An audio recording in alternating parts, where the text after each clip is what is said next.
Now, Wes Streeting wants to be Prime Minister, it is widely said, but he doesn't have the support of the Labour left. He might do better in a party election if he were in an alliance with Angela Rayner, and he could repay her by making her Deputy Prime Minister again. Now, if this regicide were to bring forth new Labour leaders, would Labour fare any better? Joining me to answer this question is my panel, the Assistant Editor of ConservativeHome, Tali Fraser, and the former Labour Party Chair, Baroness Hayter. Diane, good to see you both. Good morning. Diane, I'm rather confused by this. I mean, Angela Rayner surely could have a jolly good shot at this for herself. Why should she want to be in an alliance with Wes Streeting? Why would she want to see a figure from the right of the Labour Party assuming the leadership? Well, you may be confused, but I'm even more confused because there isn't a vacancy. We're 17 months into a 60-month government. There isn't a vacancy. We're not going to have an election. And, by the way, it's the electorate that selects which party is going to be in government and takes a judgment at that point.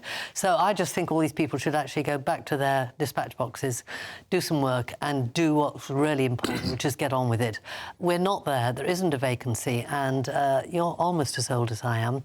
And you'll remember Harold Wilson. No, you weren't. You're a bit too young. No, I do remember. You do remember Harold Wilson. What's going on. I know what's going on. I'm going on. It was a very, very good joke.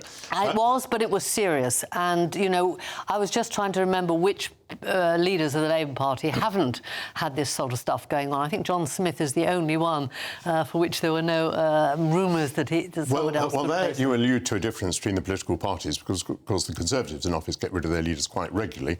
Labour does not do so very often. Right. Now, this talk about a leadership change will not go away, Diane. It's all very well you lecturing people that they should go back to their dispatch boxes. You might well be right, but the talk is not going away. It's subsided for a couple of weeks, but it's here again. We know that as we get towards the May election, the tempo is simply going to rise. I mean, lots of people actually are taking it for granted that Keir Starmer will not serve out the Parliament. Well, I wouldn't take that for granted. I remember when he was leader of the opposition, people thought he would not take us into the election, and there were talks after the Hartlepool by-election that he wouldn't stay. He didn't just stay, but he won a thumping majority, and I think people underestimate him at their cost. So you may be right that there are certain people, we were discussing it earlier, whose tongues I would happily cut off. But as I say, there isn't a vacancy, and I think that the talk can only be harmful to us. Oh, I'm sure. I'm sure it's harmful to Labour. But, I mean, the facts of life are that leaders of parties who are ahead in the polls survive, and those who fall behind in the polls are in danger.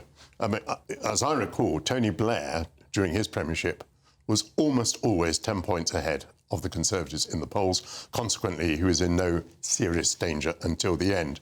But he was in danger. Remember, there were plots to get rid of him.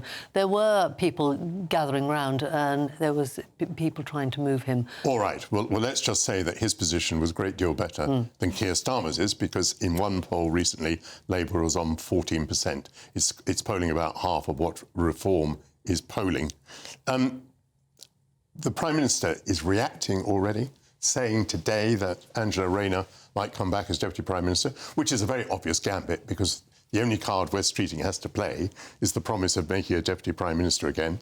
If the Prime Minister's already done that, then that particular fox is shot, Diane. Well, he said before he would like to see her back, so I don't think that's quite as much news as perhaps it looks like.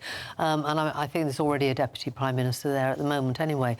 So I don't think that it is that much news. He's always said, and they were a very good partnership. I think we have to remember how much strength that gave to the Labour Party to have not just a woman and a man at the top of the party, but actually from different backgrounds, from a different approach, from a different personality. It was a very good team. So I can understand why any of us would like to see that sort of team at the top of our party. Tali Fraser, sorry to keep you waiting. Right. What do you make of it? Why will these rumours not go away? Why can't they put the lid on this? I mean, part of the reason the rumours won't go away is because Number 10 almost gave credence to the rumours by briefing out to various journalists from The Times and The Guardian about how if there were any leadership battle, Starmer would try and fight it out. You're referring to what, 2 or 3 weeks ago? So this is probably about a month ago now, and it put and they named Wes Streeting specifically, and it looked like he'd be put in a bit of a bind. But he's come out of those briefings only looking stronger, really.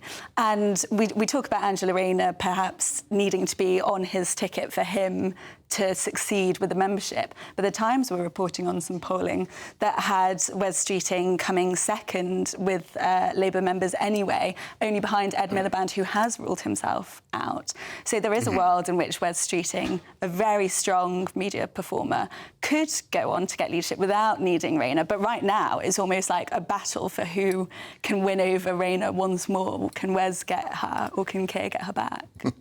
What do you think we gain with Wes Streeting? I mean, I want to speak personally here. I've been quite disappointed by him. I saw him as a potential reformer. I thought he might grip the National Health Service. But all I've seen since he became Health Secretary is that the Health Service have much more money. The pay rises have been paid in full.